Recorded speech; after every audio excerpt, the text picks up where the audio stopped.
يا أيها الناس اتقوا ربكم الذي خلقكم من نفس واحدة وخلق منها زوجها وبث منهما رجالا كثيرا ونساء واتقوا الله الذي تساءلون به والأرحام إن الله كان عليكم رقيبا وآتوا اليتامى أموالهم ولا تتبدلوا الخبيث بالطيب ولا تأكلوا أموالهم إلى أموالكم إنه كان حوبا كبيرا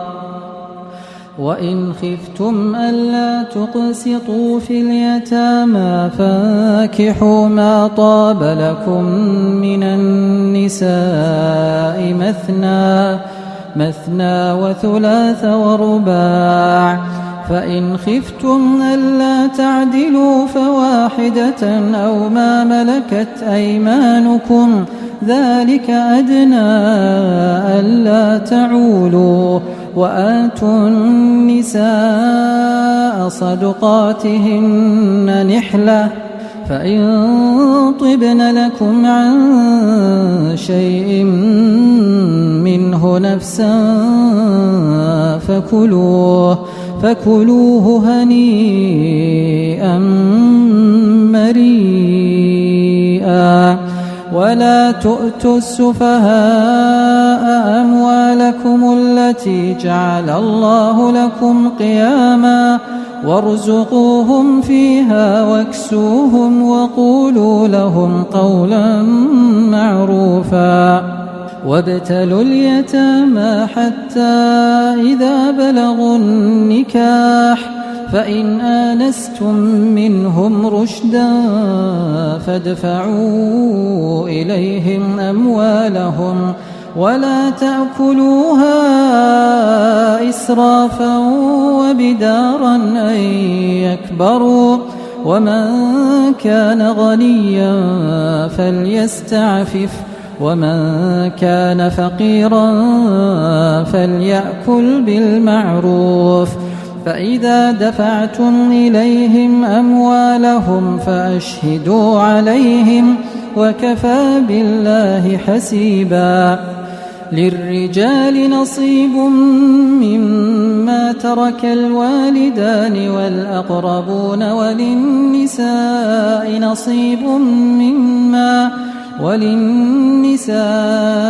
نصيب مما ترك الوالدان والأقربون مما قل منه أو كثر نصيبا مفروضا وإذا حضر القسمة أولو القربى واليتامى والمساكين فارزقوهم منه وقولوا لهم قولا معروفا وليخشى الذين لو تركوا من خلفهم ذرية ضعافا خافوا عليهم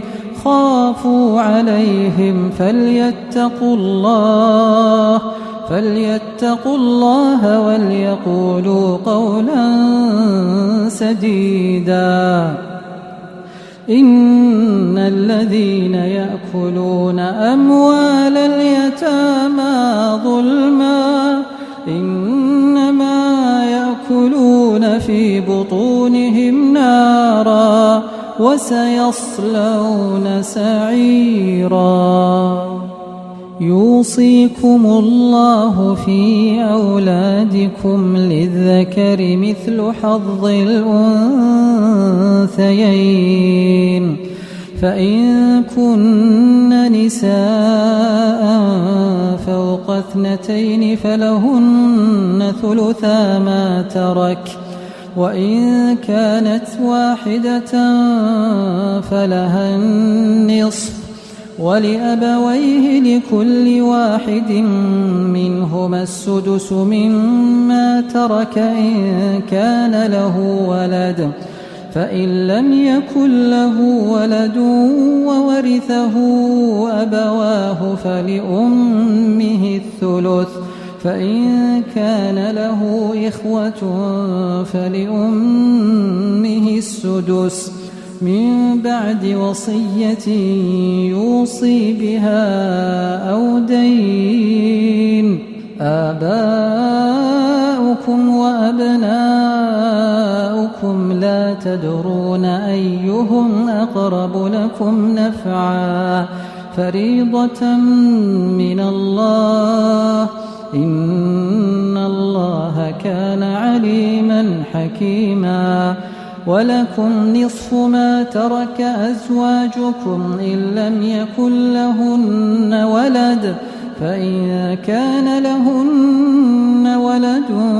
فلكم الربع مما تركن من بعد وصية يوصين بها أو دين. ولهن الربع مما تركتم إن لم يكن لكم ولد، فإن كان لكم ولد فلهن الثمن مما تركتم من بعد وصية توصون بها أو دين. وإن كان رجل يورث كلالة أو امرأة وله أخ أو أخت فلكل واحد منهما السدس، فإن كانوا أكثر من ذلك فهم شركاء في الثلث من بعد وصية يوصى بها أو دين غير مضار، وصية من الله، والله عليم حليم. تلك حدود الله، ومن يطع الله ورسوله يدخله جنات تجري من تحتها الأنهار خالدين فيها، وذلك الفوز العظيم. ومن يعص الله ورسوله ويتعد حدوده يدخله نارا خالدا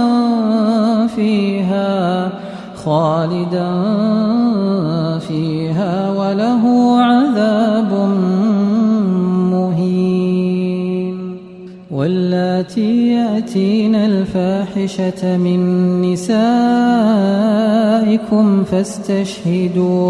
فاستشهدوا عليهن 4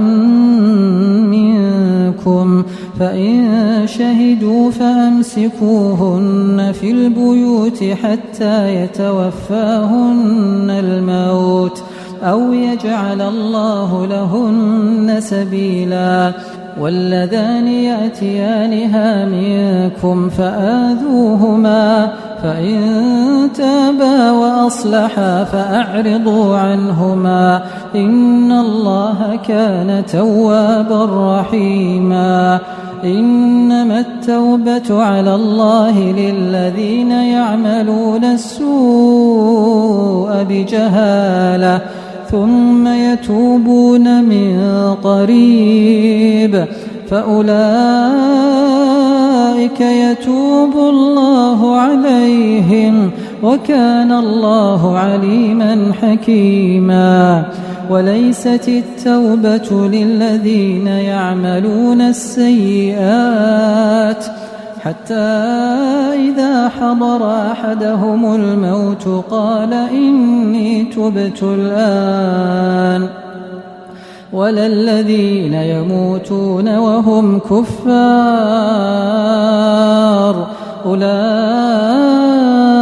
أعتدنا لهم عذابا أليما. يا أيها الذين آمنوا لا يحل لكم أن ترثوا النساء كرها ولا تعضلوهن لتذهبوا ببعض ما آتيتموهن إلا أن يأتين بفاحشة مبينة وعاشروهن بالمعروف فإن كرهتموهن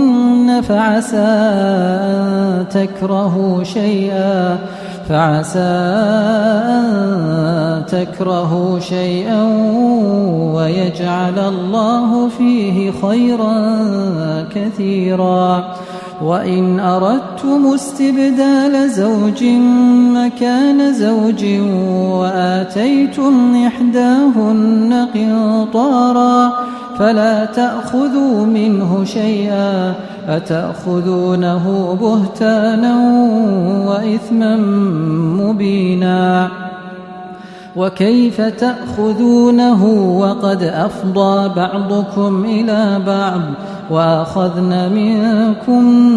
ميثاقا غليظا ولا تنكحوا ما نكح آباؤكم من النساء إلا ما قد سلف إنه كان فاحشة ومقتا وساء سبيلا حرمت عليكم أمهاتكم وبناتكم وأخواتكم وعماتكم وخالاتكم وبنات الأخ وبنات الأخت وأمهاتكم اللاتي أرضعنكم وأخواتكم من الرضاعة وأمهات نسائكم وربائبكم اللاتي في حجوركم من نسائكم اللاتي دخلتم بهن فإن لم تكونوا دخلتم بهن فلا جناح عليكم وحلائل أبنائكم الذين من أصلابكم وأن تجمعوا بين الأختين إلا ما قد سلف إن الله كان غفورا رحيما والمحصنات من النساء إلا ما ملكت أيمانكم كتاب الله عليكم وأحل لكم ما وراء ذلكم أن تبتغوا بأموالكم محصنين غير مسافحين فما استمتعتم به منهن فآتوهن أجورهن فريضة ولا جناح عليكم فيما تراضيتم به من بعد الفريضة إن الله كان عليما حكيما ومن لم يستطع منكم طولا أن ينكح المحصنات المؤمنات فمما ملكت أيمانكم من فتياتكم المؤمنات والله أعلم بإيمانكم بعضكم من بعض فانكحوهن بإذن أهلهن وآتوهن أجورهن بالمعروف محصنات غير مسافحات ولا متخذات أخدان فإذا أحصن فإن أتين بفاحشة فعليهن نصف ما على المحصنات من العذاب ذلك لمن خشي العنة منكم وأن تصبروا خير لكم والله غفور رحيم يريد الله ليبين لكم ويهديكم سنن الذين من قبلكم ويتوب عليكم والله عليم حكيم والله يريد أن يتوب عليكم ويريد الذين يتبعون الشهوات أن تميلوا ميلا عظيما يريد الله أن يخفف عنكم وخلق الإنسان ضعيفا يا أيها الذين آمنوا لا تأكلوا أموالكم بينكم بالباطل إلا أن تكون تجارة عن تراض منكم ولا تقتلوا أنفسكم إن الله كان بكم رحيما ومن يفعل ذلك عدوانا وظلما فسوف نصليه نارا وكان ذلك على الله يسيرا إن تجتنبوا كبائر ما تنهون عنه نكفر عنكم سيئاتكم وندخلكم مدخلا كريما ولا تتمنوا ما فضل الله به بعضكم على بعض للرجال نصيب مما اكتسبوا وللنساء نصيب مما اكتسبن واسألوا الله من فضله إن الله كان بكل شيء عليما ولكل جعلنا موالي مما ترك الوالدان والأقربون والذين عقدت أيمانكم فآتوهم نصيبهم إن الله كان على كل شيء شهيدا الرجال قوامون على النساء بما فضل الله بعضهم على بعض وبما أنفقوا من أموالهم فالصالحات قانتات حافظات للغيب بما حفظ الله واللاتي تخافون نشوزهن فعظوهن واهجروهن في المضاجع واضربوهن فإن أطعنكم فلا تبغوا عليهن سبيلا إن الله كان عليا كبيرا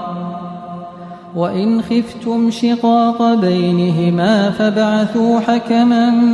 من أهله وحكما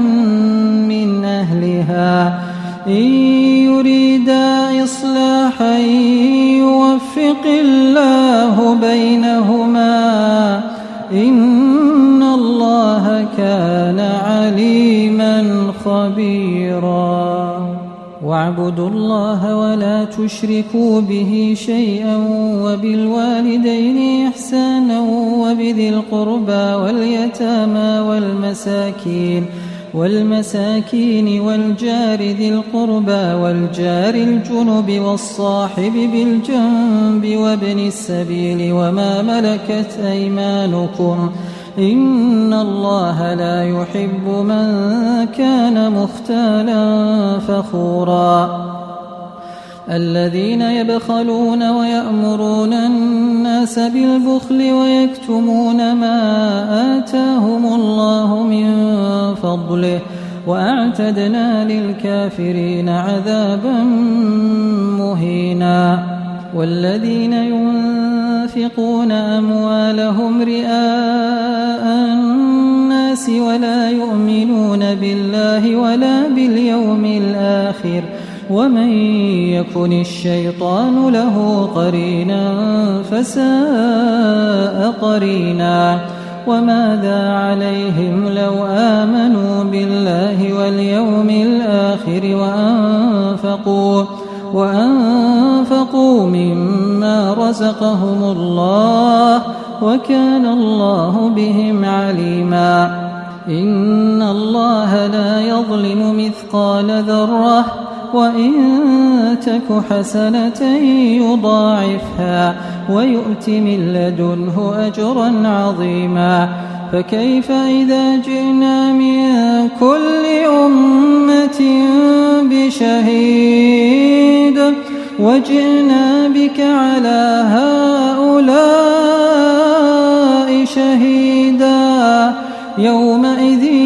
يود الذين كفروا وعصوا الرسول لو تسوى بهم الأرض ولا يكتمون الله حديثا.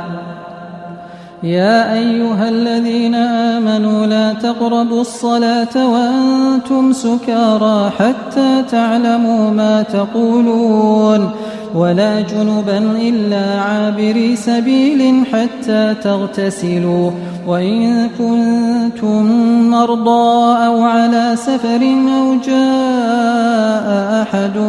منكم من الغائط أو لامستم النساء فلم تجدوا ماء فتيمموا صعيدا طيبا فامسحوا بوجوهكم وأيديكم إن الله كان عفوا غفورا. ألم تر إلى الذين أوتوا نصيبا من الكتاب يشترون الضلالة ويريدون أن تضلوا السبيل والله أعلم بأعدائكم وكفى بالله وليا وكفى بالله نصيرا. من الذين هادوا يحرفون الكلم عن مواضعه ويقولون سمعنا وعصينا واسمع غير مسمع وراعنا ليا بألسنتهم وطعنا في الدين ولو أنهم قالوا سمعنا وأطعنا واسمع وانظرنا لكان خيرا لهم وأقوم ولكن لعنهم الله بكفرهم فلا يؤمنون إلا قليلا. يا أيها الذين أوتوا الكتاب آمنوا بما نزلنا مصدقا لما معكم من قبل أن نطمس وجوها فنردها على أدبارها أو نلعنهم كما لعنا أصحاب السبت وكان أمر الله مفعولا. إن الله لا يغفر أن يشرك به ويغفر ما دون ذلك لمن يشاء ومن يشرك بالله فقد افترى إثما عظيما. ألم تر إلى الذين يزكون أنفسهم بل الله يزكي من يشاء ولا يظلمون فتيلا. انظر كيف يفترون على الله الكذب وكفى به إثما مبينا. ألم تر إلى الذين أوتوا نصيبا من الكتاب يؤمنون بالجبت والطاغوت ويقولون للذين كفروا هؤلاء أهدى من الذين آمنوا سبيلا. أولئك الذين لعنهم الله ومن يلعن الله فلن تجد له نصيرا. أم لهم نصيب من الملك فإذا لا يؤتون الناس نقيرا أم يحسدون الناس على ما آتاهم الله من فضله فقد آتينا آل إبراهيم الكتاب والحكمة وآتيناهم ملكا عظيما. فمنهم من آمن به ومنهم من صد عنه وكفى بجهنم سعيرا. إن الذين كفروا بآياتنا سوف نصليهم نارا وكلما نضجت جلودهم بدلناهم جلودا غيرها ليذوقوا العذاب إن الله كان عزيزا حكيما والذين آمنوا وعملوا الصالحات سندخلهم جنات تجري من تحتها الأنهار خالدين فيها أبدا لهم فيها أزواج مطهرة وندخلهم ظلا ظليلا إن الله يأمركم أن تؤدوا الأمانات إلى أهلها وإذا حكمتم بين الناس أن تحكموا بالعدل إن الله نعما يعظكم به إن الله كان سميعا بصيرا يا أيها الذين آمنوا أطيعوا الله وأطيعوا الرسول وأولي الأمر منكم فإن تنازعتم في شيء فردوه إلى الله والرسول إن كنتم تؤمنون بالله واليوم الآخر ذلك خير وأحسن تأويلا ألم تر إلى الذين يزعمون أنهم آمنوا بما أنزل إليك وما أنزل من قبلك يريدون أن يتحاكموا إلى الطاغوت وقد أمروا أن يكفروا به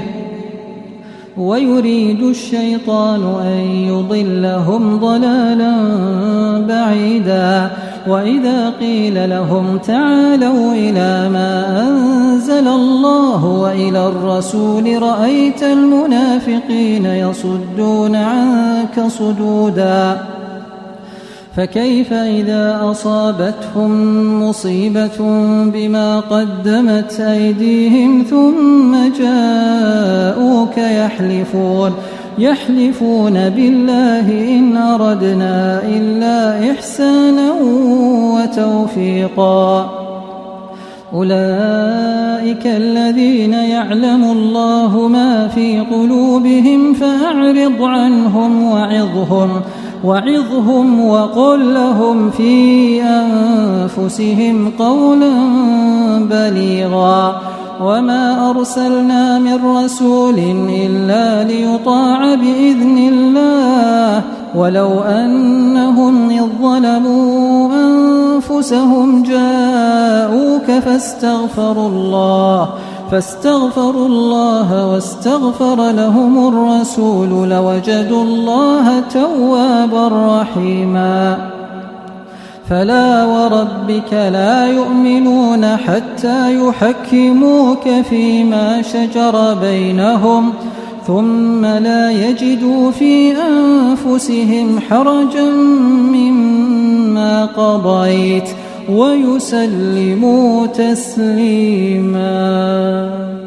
ولو أنا كتبنا عليهم أن اقتلوا أنفسكم أو اخرجوا من دياركم ما فعلوه إلا قليل منهم ولو أنهم فعلوا ما يوعظون به لكان خيرا لهم وأشد تثبيتا وإذا لآتيناهم من لدنا أجرا عظيما ولهديناهم صراطا مستقيما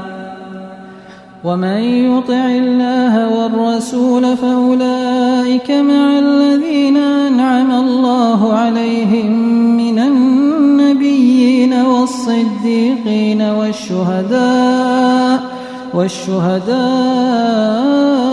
والصالحين وحسن أولئك رفيقا ذلك الفضل من الله وكفى بالله عليما يا أيها الذين آمنوا خذوا حذركم فانفروا ثبات أو انفروا جميعا وإن منكم لمن ليبطئن فإن أصابتكم مصيبة قال قد أنعم الله علي إذ لم أكن معهم شهيدا ولئن أصابكم فضل من الله ليقولن كأن لم تكن بينكم وبينه مودة يا ليتني كنت معهم فأفوز فوزا عظيما فليقاتل في سبيل الله الذين يشرون الحياة الدنيا بالآخرة ومن يقاتل في سبيل الله فيقتل أو يغلب فسوف نؤتيه أجرا عظيما وما لكم لا تقاتلون في سبيل الله والمستضعفين من الرجال والنساء والولدان الذين يقولون ربنا أخرجنا من هذه القرية الظالم أهلها واجعل لنا من لدنك وليا واجعل لنا من لدنك نصيرا الذين آمنوا يقاتلون في سبيل الله والذين كفروا يقاتلون في سبيل الطاغوت فقاتلوا أولياء الشيطان إن كيد الشيطان كان ضعيفا ألم تر إلى الذين قيل لهم كفوا أيديكم وأقيموا الصلاة وآتوا الزكاة فلما كتب عليهم القتال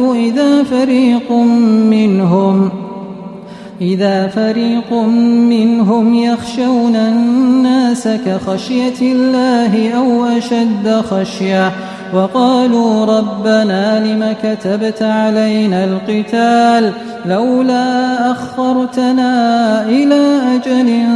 قريب قل متاع الدنيا قليل والآخرة خير لمن اتقى ولا تظلمون فتيلا أينما تكونوا يدرككم الموت ولو كنتم في بروج مشيدة وإن تصبهم حسنة يقولوا هذه من عند الله وإن تصبهم سيئة يقولوا هذه من عندك قل كل من عند الله فما لهؤلاء القوم لا يكادون يفقهون حديثا ما أصابك من حسنة فمن الله وما أصابك من سيئة فمن نفسك وأرسلناك للناس رسولا وكفى بالله شهيدا من يطع الرسول فقد أطاع الله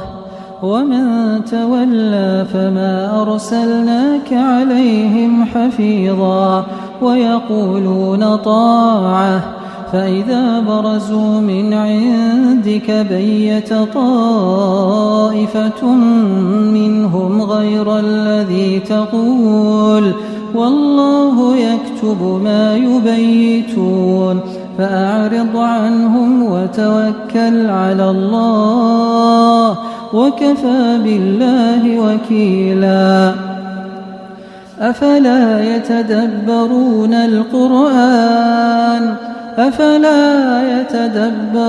القرآن ولو كان من عند غير الله لوجدوا فيه اختلافا لوجدوا فيه اختلافا كثيرا. وإذا جاءهم أمر من الأمن أو الخوف أذاعوا به ولو ردوه إلى الرسول وإلى أولي الأمر منهم لعلمه الذين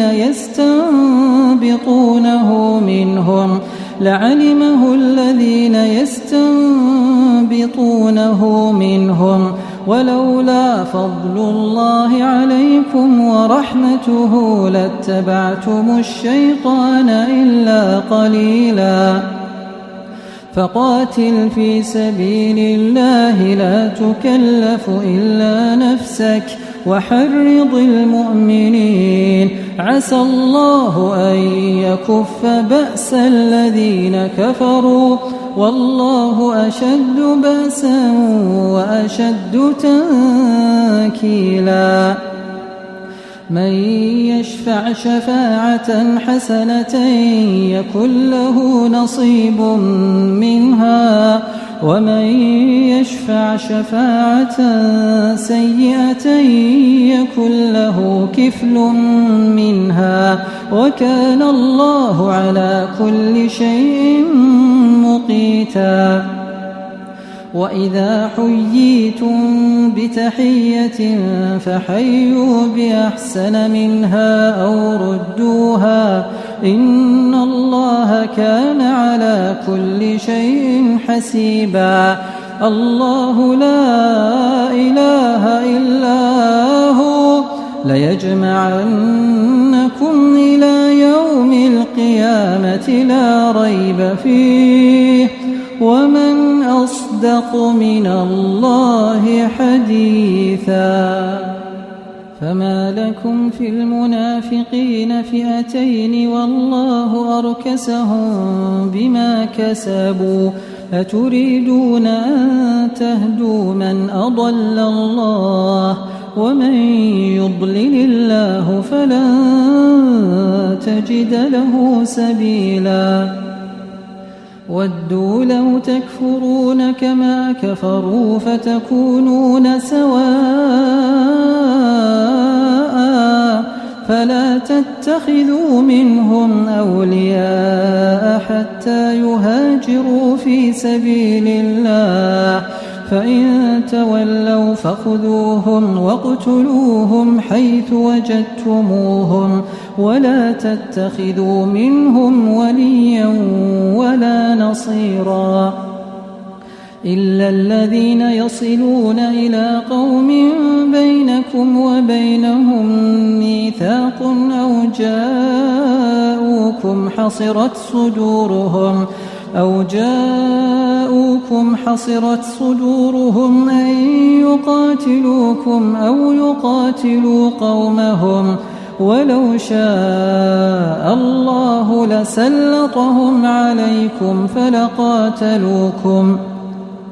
فإن اعتزلوكم فلم يقاتلوكم وألقوا إليكم السلم فما جعل الله لكم عليهم سبيلا. ستجدون آخرين يريدون أن يأمنوكم ويأمنوا قومهم كلما ردوا إلى الفتنة أركسوا فيها فإن لم يعتزلوكم ويلقوا إليكم السلم ويكفوا أيديهم فخذوهم واقتلوهم حيث ثقفتموهم وأولئكم جعلنا لكم عليهم سلطانا مبينا. وما كان لمؤمن أن يقتل مؤمنا إلا خطأ ومن قتل مؤمنا خطأ فتحرير رقبة مؤمنة ودية مسلمة إلى أهله إلا أن يصدقوا فإن كان من قوم عدو لكم وهو مؤمن فتحرير رقبة مؤمنة وإن كان من قوم بينكم وبينهم ميثاق فدية مسلمة إلى أهله وتحرير رقبة مؤمنة، فمن لم يجد فصيام شهرين متتابعين توبة من الله، وكان الله عليما حكيما. ومن يقتل مؤمنا متعمدا فجزاؤه جهنم خالدا فيها وغضب الله عليه ولعنه وأعد له عذابا عظيما. يا أيها الذين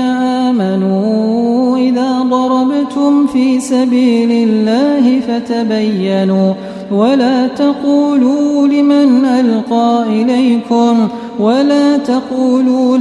ألقى إليكم السلام لست مؤمنا تبتغون عرض الحياة الدنيا فعند الله مغانم كثيرة كذلك كنتم من قبل فمن الله عليكم فتبينوا إن الله كان بما تعملون خبيرا. لا يستوي القاعدون من المؤمنين غير أولي الضرر والمجاهدون في سبيل الله بأموالهم وأنفسهم، فضل الله المجاهدين بأموالهم وأنفسهم على القاعدين درجة، وكلا وعد الله الحسنى، وفضل الله المجاهدين على القاعدين أجرا عظيما، درجات منه ومغفرة ورحمة، وكان الله غفورا رحيما. إن الذين توفاهم الملائكة ظالمي أنفسهم قالوا فيم كنتم؟ قالوا كنا مستضعفين في الأرض. قالوا ألم تكن أرض الله واسعة فتهاجروا فيها فأولئك مأواهم جهنم وساءت مصيرا إلا المستضعفين من الرجال والنساء والولدان لا يستطيعون حيلة ولا يهتدون سبيلا فأولئك عسى الله أن يعفو عنهم وكان الله عفوا غفورا. ومن يهاجر في سبيل الله يجد في الأرض مراغما كثيرا وسعة، ومن يخرج من بيته مهاجرا إلى الله ورسوله ثم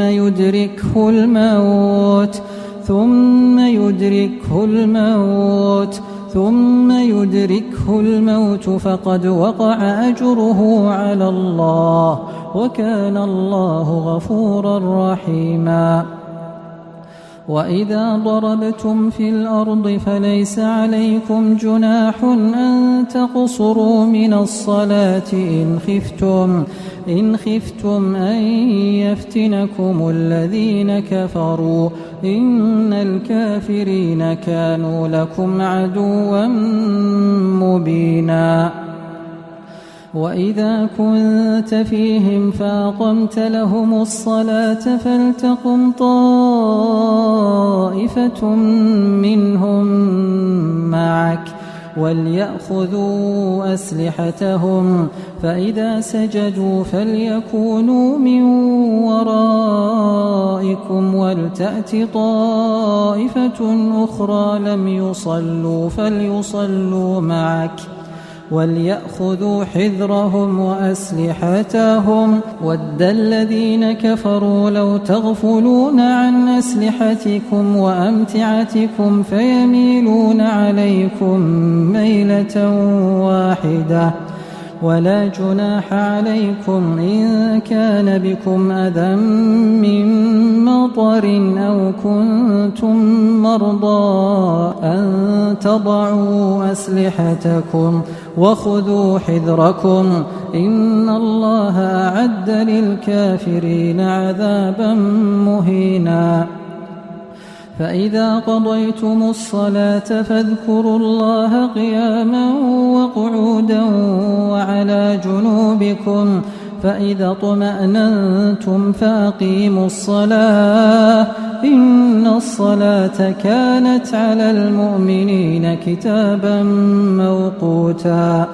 ولا تهنوا في ابتغاء القوم إن تكونوا تألمون فإنهم يألمون كما تألمون وترجون من الله ما لا يرجون وكان الله عليما حكيما إنا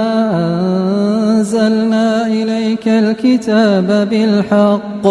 لتحكم بين الناس بما أراك الله ولا تكن للخائنين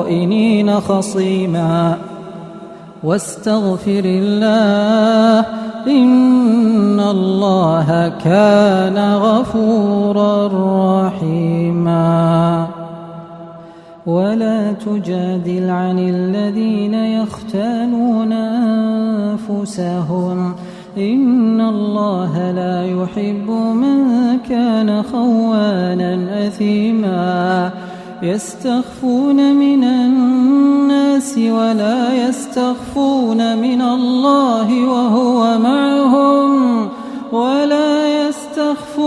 من الله وهو معهم إذ يبيتون ما لا يرضى من القول وكان الله بما يعملون محيطا ها أنتم هؤلاء جادلتم عنهم في الحياة الدنيا فمن يجادل الله عنهم يوم القيامة أم من يكون عليهم وكيلا ومن يعمل سوءا أو يظلم نفسه ثم يستغفر الله يجد الله غفورا رحيما ومن يكسب إثما فإنما يكسبه على نفسه وكان الله عليما حكيما ومن يكسب خطيئة أو إثما ثم يرم به بريئا فقد احتمل بهتانا وإثما مبينا ولولا فضل الله عليك ورحمته لهمت طائفة منهم أن يضلوك وما يضلون إلا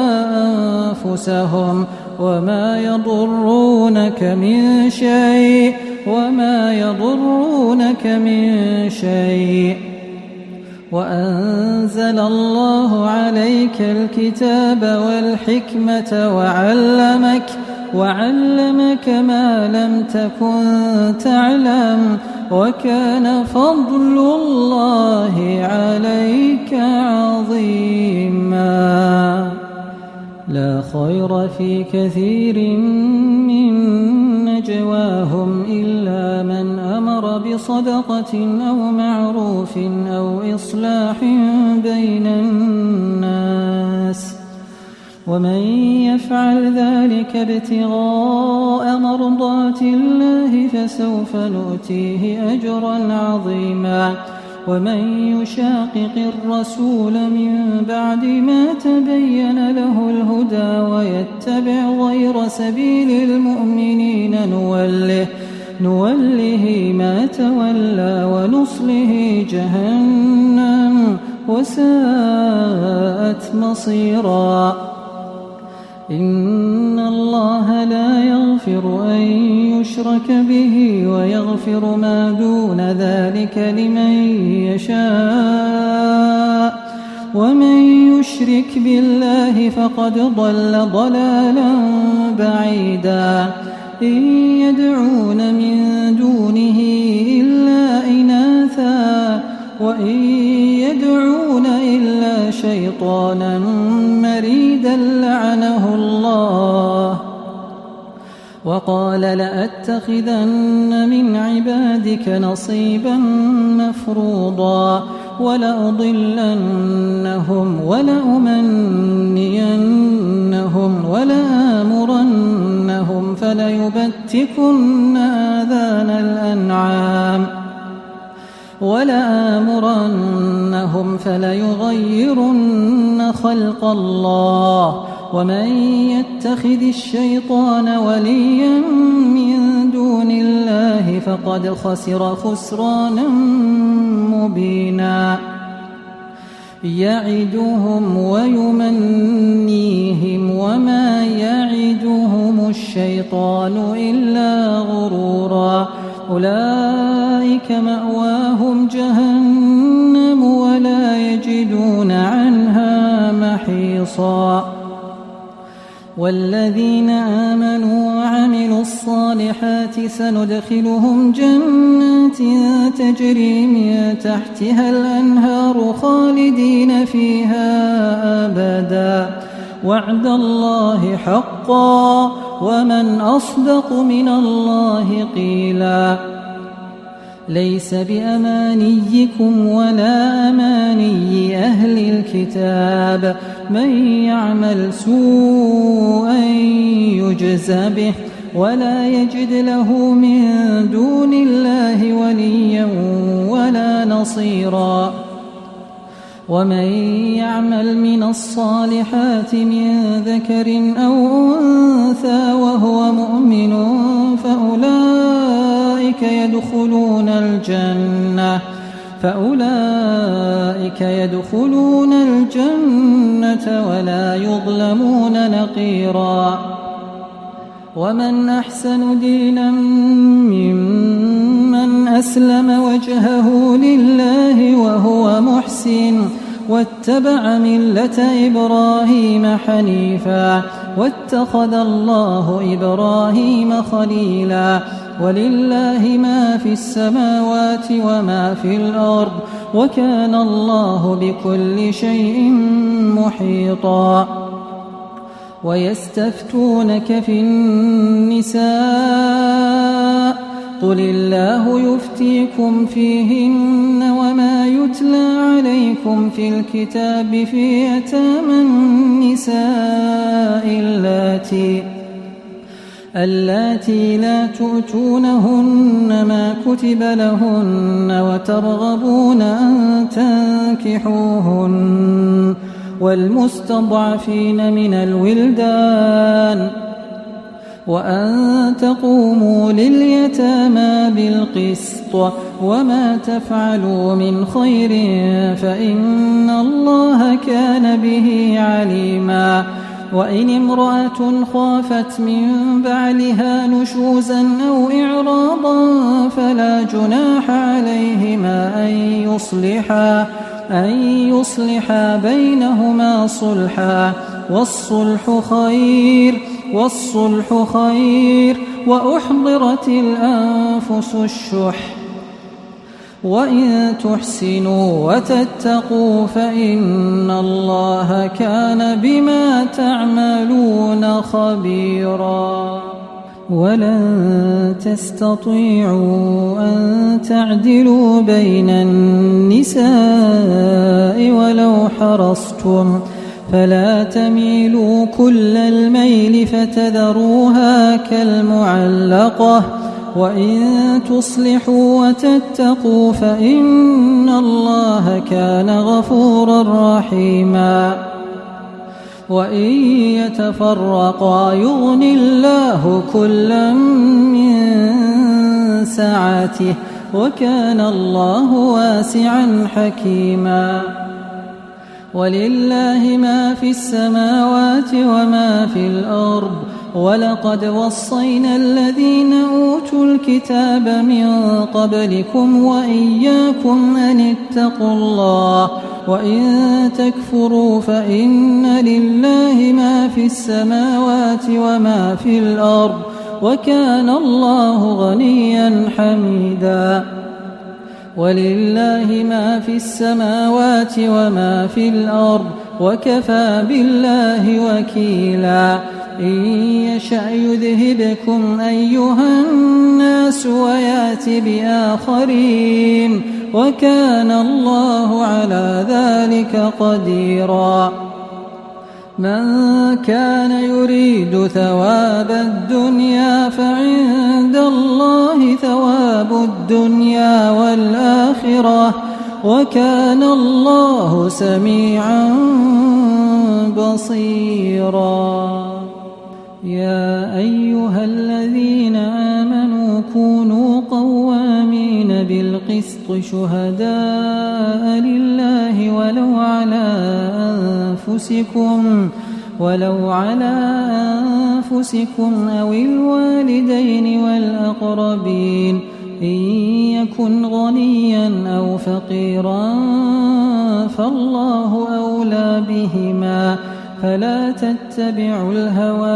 أن تعدلوا وإن تلووا أو تعرضوا فإن الله كان بما تعملون خبيرا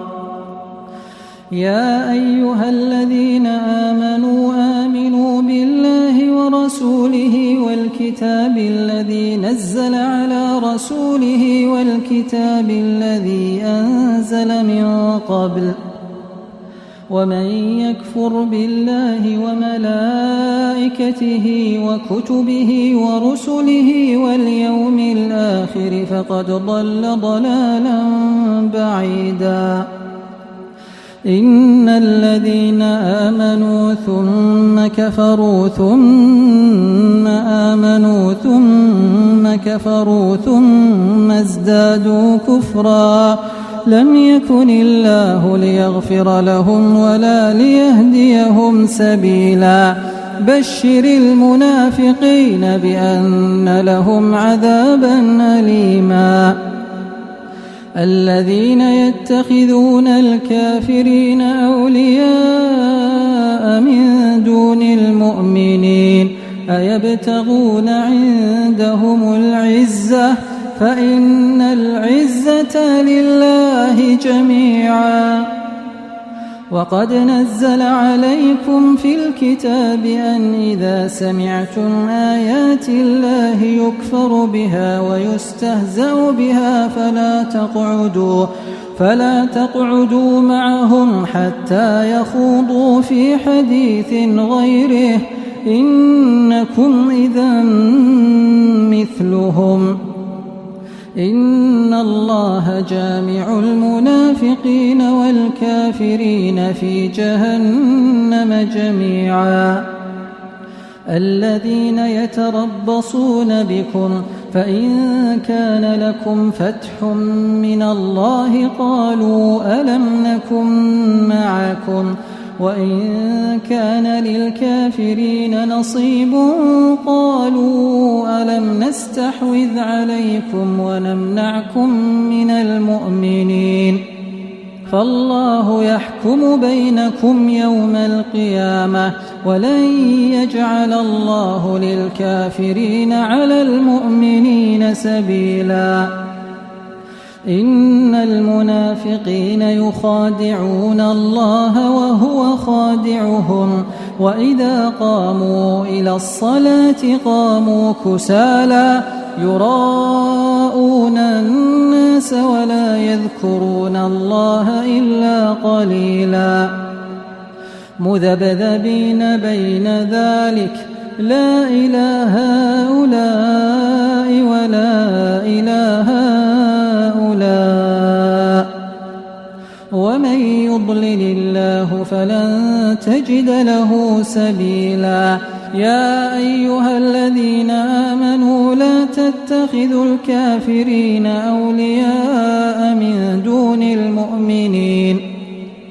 أتريدون أن تجعلوا لله عليكم سلطانا مبينا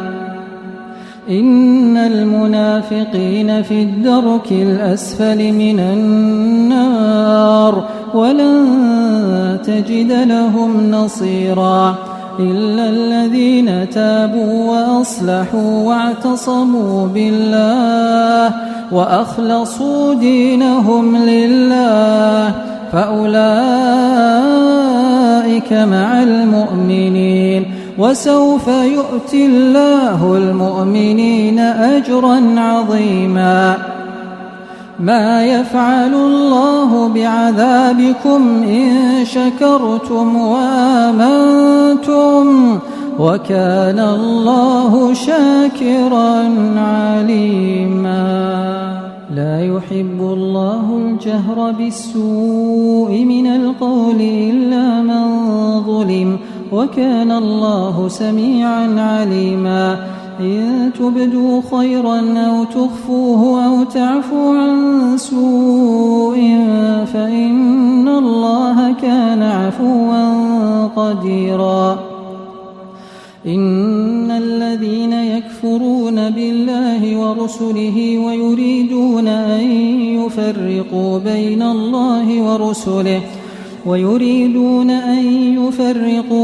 الله ورسله ويقولون نؤمن ببعض ونكفر ببعض ويريدون أن يتخذوا بين ذلك سبيلا أولئك هم الكافرون حقا وأعتدنا للكافرين عذابا مهينا والذين آمنوا بالله ورسله ولم يفرقوا بين أحد منهم أولئك سوف يؤتيهم أجورهم وكان الله غفورا رحيما يسألك أهل الكتاب أن تنزل عليهم كتابا من السماء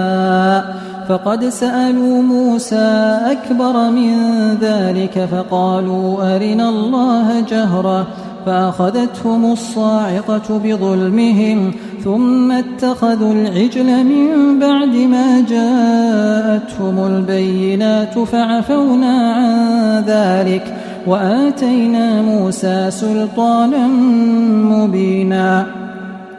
ورفعنا فوقهم الطور بميثاقهم وقلنا لهم ادخلوا الباب سجدا وقلنا لهم لا تعدوا في السبت وأخذنا منهم ميثاقا غليظا فبما نقضهم ميثاقهم وكفرهم بآيات الله وقتلهم الأنبياء بغير حق وقولهم قلوبنا غلف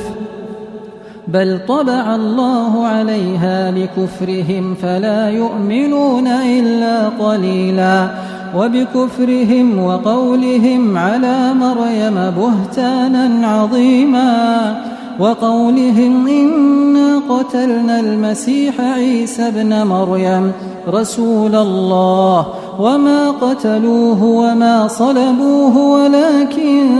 شبه لهم وإن الذين اختلفوا فيه لفي شك منه ما لهم به من علم إلا اتباع الظن وما قتلوه يقينا بل رفعه الله إليه وكان الله عزيزا حكيما وإن من أهل الكتاب إلا ليؤمنن به قبل موته ويوم القيامة يكون عليهم شهيدا فبظلم من الذين هادوا حرمنا عليهم طيبات وبصدهم عن سبيل الله كثيرا وأخذهم الربا وقد نهوا عنه وأكلهم أموال الناس بالباطل وأعتدنا للكافرين منهم عذابا أليما لكن الراسخون في العلم منهم والمؤمنون يؤمنون بما أنزل إليك وما أنزل من قبلك والمقيمين الصلاة والمؤتون الزكاة والمؤمنون بالله واليوم الآخر أولئك سنؤتيهم أجرا عظيما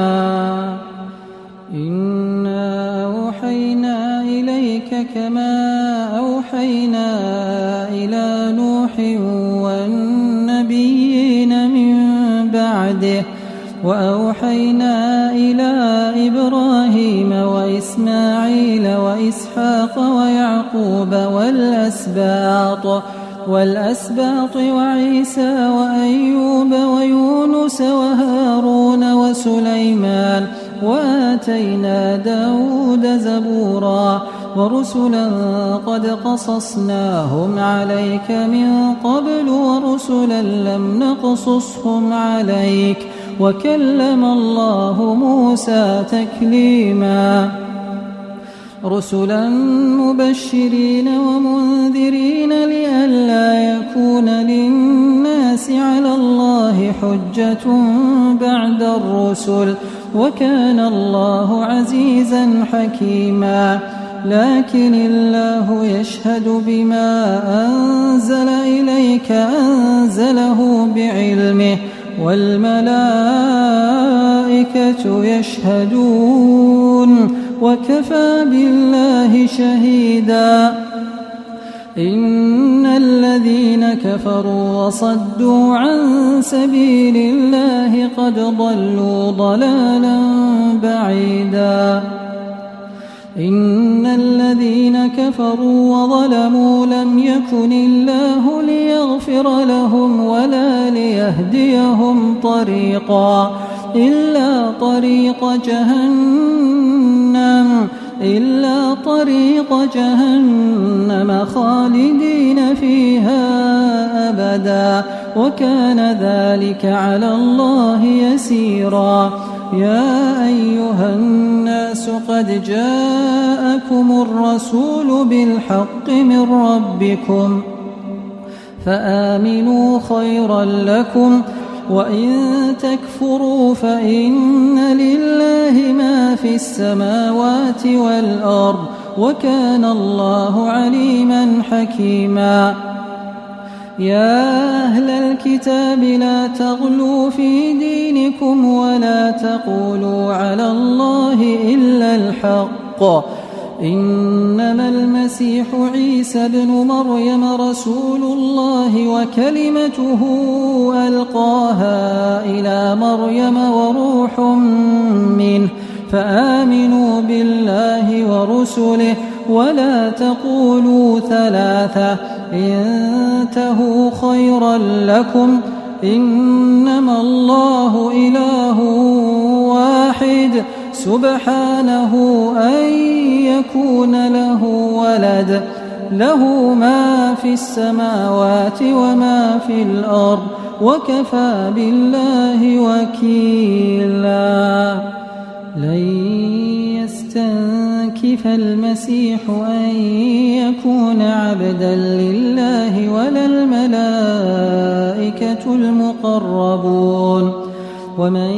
يستنكف عن عبادته ويستكبر فسيحشرهم إليه جميعا